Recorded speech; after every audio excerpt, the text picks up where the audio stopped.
In Veneto, tra le sfide elettorali più interessanti, c'è sicuramente il rinnovo del Consiglio provinciale di Treviso.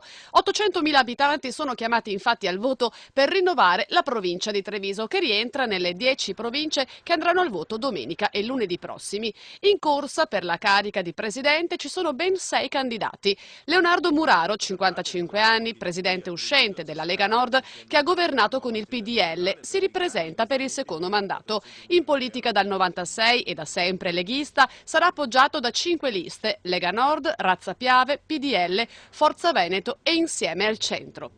La sfidante numero 1 è sicuramente Floriana Casellato, 55enne, insegnante e da 7 anni sindaco di Macerata sul Piave, un lungo passato politico da militante di sinistra. Unica donna candidata alla presidenza della provincia, è sostenuta dal Partito Democratico, Sinistra Ecologia e Libertà e Sinistra Unita per la Marca. Marco Zabotti è l'uomo del centro, 47 anni, da sempre impegnato nell'associazionismo cattolico, per 5 anni consigliere regionale di Rete Civica Veneta. Sarà appoggiato dal terzo polo di UDC, Futuro e Libertà e API, Marca Civica e Unione Nord-Est. Antonio Guadagnini, noto per essere il leader del movimento dei sindaci 20% IRPEF, per 3 anni vice sindaco di Crespano del Grappa, si presenta con la lista Veneto Stato.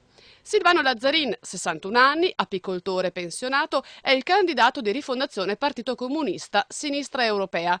E infine Sergio Padovan corre sostenuto dal Partito Comunista dei Lavoratori. Una sfida davvero interessante e per nulla scontata nel risultato. Nella Marca si rinnovano anche 6 consigli comunali a Oderzo, Montebelluna, Villorba, Volpago, Monfumo e Portobuffolè.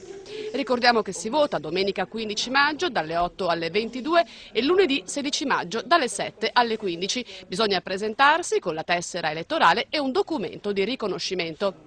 Per esprimere il voto è sufficiente barrare il nome del candidato presidente o, per esprimere la preferenza, il simbolo del partito prescelto. In caso di ballottaggio si tornerà alle urne il 29 e 30 maggio.